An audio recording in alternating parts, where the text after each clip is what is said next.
가장 안전해야 할 어린이 보호구역에서 크고 작은 사고가 잇따르면서 경찰이 사고 예방을 위해 노란 횡단보도 도입을 추진하고 있습니다. 9일부터 나흘간 열리는 경남 도민체육대회 준비가 끝났습니다. 22년 만에 통영에서 단독 개최되는 이번 체전은 스포츠를 넘어 화합의 축전으로 펼쳐집니다. 낙동강유역 환경청이 여름 장마와 휴가철을 앞두고 오염물질 무단 배출 등 사업장의 불법 행위에 대해 특별 점검과 단속을 실시합니다. 오태원 의령군수의 공직선거법 위반 혐의와 관련한 첫 재판이 창원지방법원 마산지원에서 오는 16일 오전 열립니다.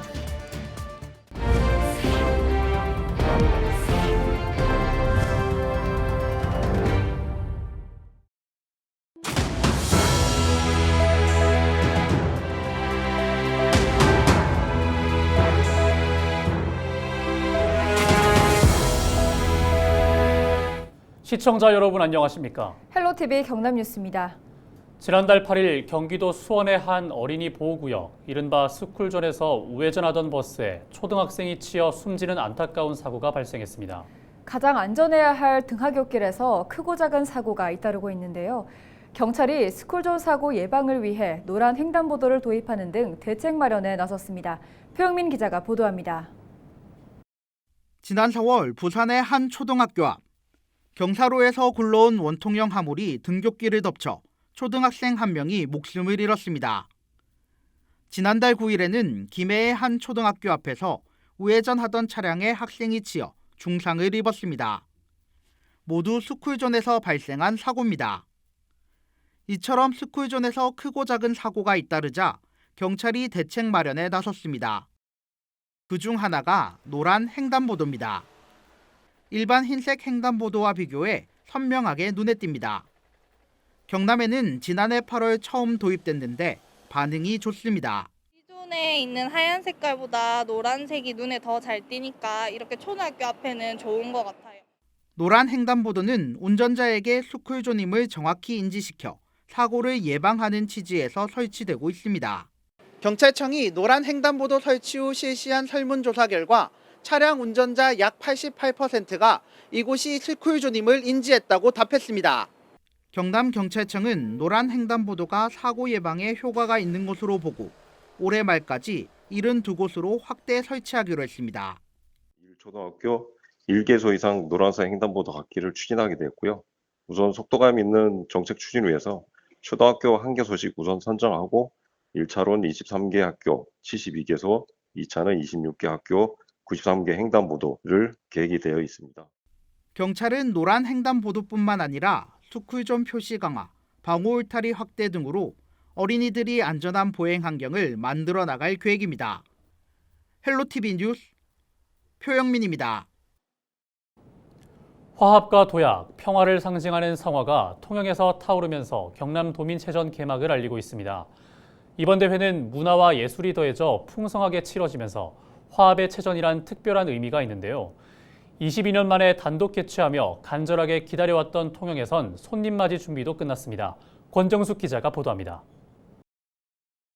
경남 도민체육대회의 서막을 알리는 성화가 불을 밝혔습니다.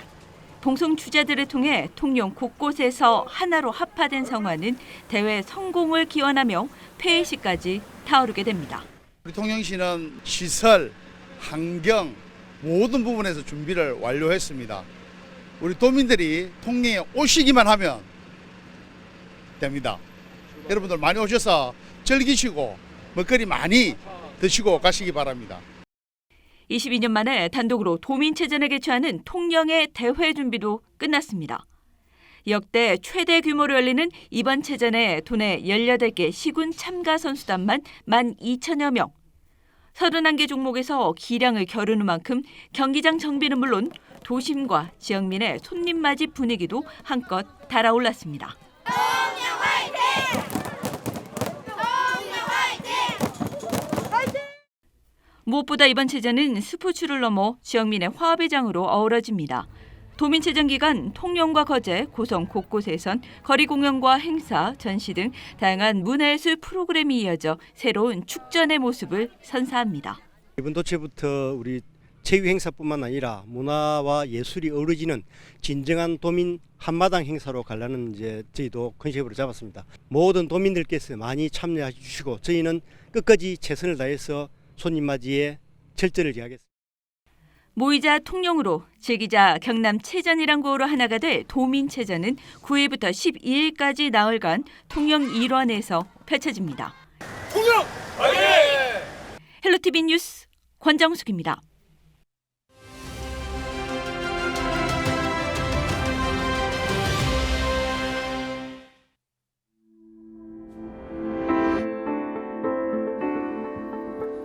지난해 우리나라의 합계 출산율은 0.78명. 1970년 통계를 작성한 이후에 가장 낮았고 OECD 국가 가운데 꼴찌를 기록했습니다. 전국 지자체들은 출산율을 높이기 위해서 앞다투어 출산 장려금을 지급하고 있는데요. 과연 효과는 있는 걸까요? 한국지방세연구원이 분석을 해봤는데 결과는 엇갈렸습니다. 출산 장려금을 100만 원 지급했을 때 기대할 수 있는 합계 출산율은 0.03명. 그런데 아동 1명당 인프라 예산을 똑같이 투자를 하면 0.098명 증가한 것으로 추정됐습니다. 돌봄센터나 어린이회관처럼 보육 기반을 늘리는 게 더 효과적이라는 분석인데요. 영국의 한 인구학자는 이미 17년 전에 대한민국이 지구상에서 사라지는 최초의 국가가 될 것이라고 전망하기도 했죠.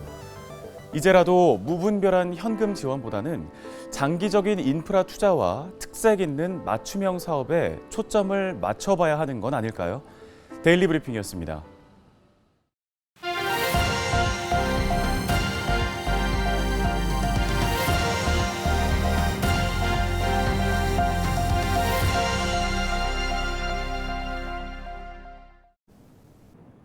지역 소멸을 막아라 케이블 TV 공동 기획보도 시간입니다. 이달 6월에는 지역의 열악한 의료 환경을 점검하고 대책은 없는지 살펴볼 텐데요. 경기도 양평의 경우 다른 지역과 달리 인구가 늘고 있다고 합니다. 하지만 실상은 출생아 수는 감소하고 고령 인구는 그 이상으로 늘고 있는 것으로 나타났는데요. 문제는 이 두 연령층이 모두 의료 문제를 걱정하고 있다는 점입니다. 딜라이브 신승훈 기자가 보도합니다. 양평군의 인구는 지난 2012년 10만 명을 넘어선 이후 한 해 평균 2,000명가량 증가 추세를 보이고 있습니다. 반면 같은 기간 출생아 수는 감소세로 접어들어서 2018년에는 500명 이하로 2021년에는 474명까지 줄어들기도 했습니다. 출생아 수의 감소 원인 중 하나로 분만 산부인과의 부재를 꼽고 있습니다. 지난 2015년 5월까지 양평군 내에서 유일하게 분만 업무를 보던 산부인과가 분만을 포기했습니다. 문제는 일부 산모들이 분만의 어려움으로 인해 이주하는 사례까지 발생했다는 점입니다. 팔삭동이라고 하잖아요. 좀 일찍 태어나는 미숙아들은 대처가 안 돼서 하남으로 이사를 가셨어요. 실제로. 왜냐하면 여기서 까딱하다가는 1시간 내로. 다행히 최근 해당 산부인과와 양평군이 보건복지부의 분만 취약지 지원 사업의 응모에 선정됐습니다. 앞으로 국비와 도비, 군비 등 17억 원 이상의 지원이 이루어질 예정입니다. 그 산모분들이 좀 편안하게 있을 수 있는 그 좋은 환경으로 좀 더 업그레이드를 시키는 게 첫 번째고, 마취과나 다른 하고 또 연계가 또 만만치가 않아서 그런 부분을 다 이렇게 협업할 수 있는 그 시스템 구축이. 늘어나는 고령층에 대한 의료 복지도 해결해야 하는 과제입니다. 양평군의 유일한 응급실은 양평병원에서 운영하고 있는데 병원 측도 의료진 확보에 어려움을 겪고 있다고 말합니다.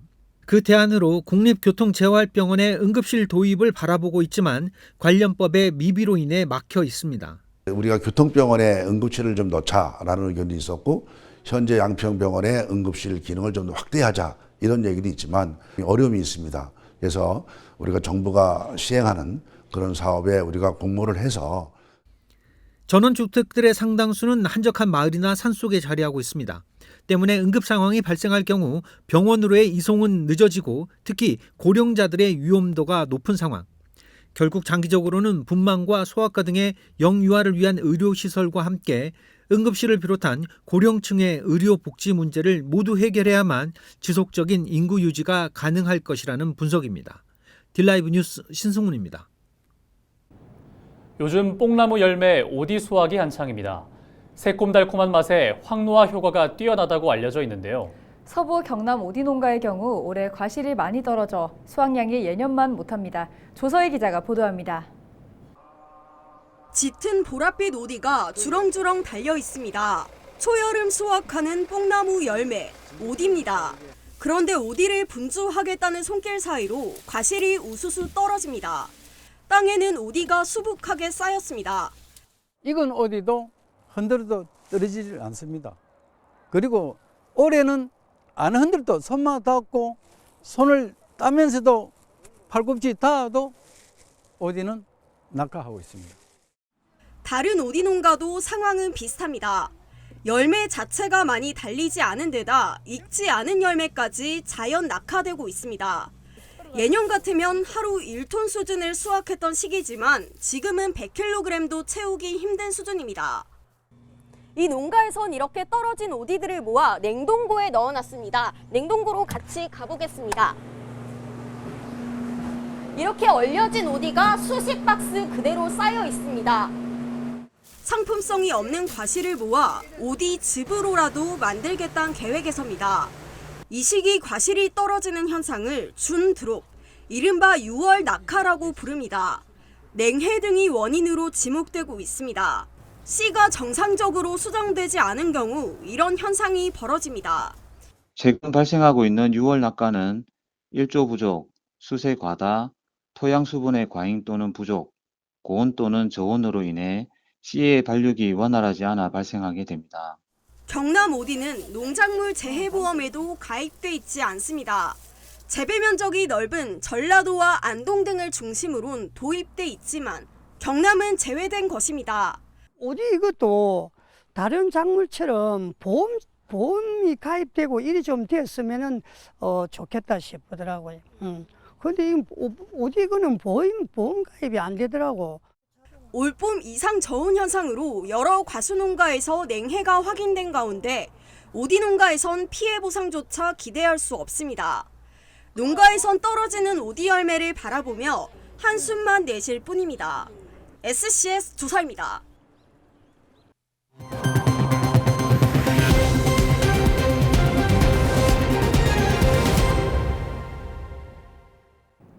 낙동강구역 환경청이 여름장마와 휴가철 오염물질 무단 배출 등 사업장의 불법 행위에 대해 특별 점검 단속을 실시합니다.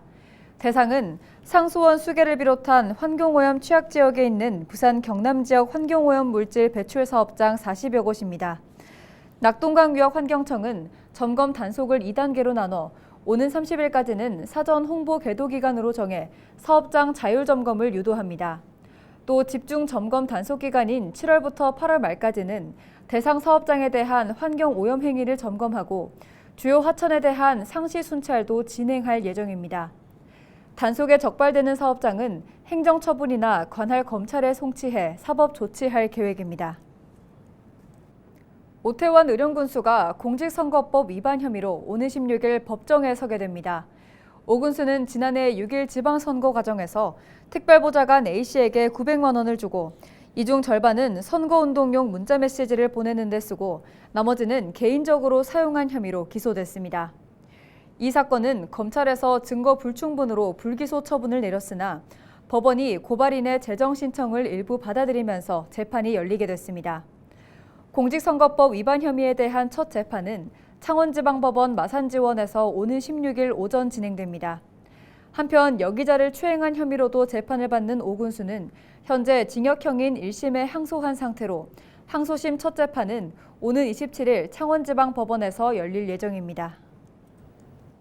함안군 낙동강 7서 지점에 8일 오후 3시를 기해 올해 첫 조류경보가 내려졌습니다. 낙동강 유역환경청은 함안 7서 지점의 유해남조류 개체수를 측정한 결과 지난달 30일은 밀리리터당 2,602개, 지난 5일에는 밀리리터당 1,871개를 기록했습니다. 조류경보 관심 단계는 유해남조류 개체수가 2회 연속 1,000개를 넘으면 내려집니다.